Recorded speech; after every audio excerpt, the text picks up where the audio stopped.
دوستان عزیز، مسجد زیبا رو می‌بینین با نمای دلکشش. بله ماشاءالله بگوین. ولی هدف ما از ثبت این کلیپ معرفی مسجد نیست. ما کمپاین زمستانی را آغاز کردیم و در اکثریت از ولایت افغانستان این کمپاین برا افتاده است.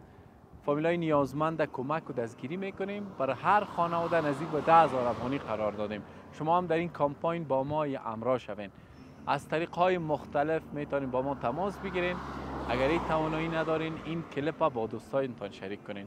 معمولا در کمپاین های زمستانی ما بسته‌های مواد غذایی که شامل داده میشه شامل آرد، روغن، بوره، نخود، چای، لوبیا، بخاری و همچنان کمپل، البسه، یعنی منظورم جمپر است و بوت است، دستکش است و در کل چیزی که در زمستان فرزندکای نمی مرز و بوم و عزیزای ما و حتی بزرگسالا احساس سرما نکنند.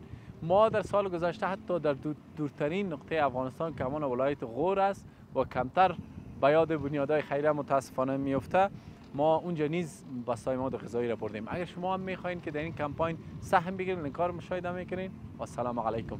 و قبل از خداحافظی بگوین که این مسجد در کدام ولایت زیبای افغانستان است.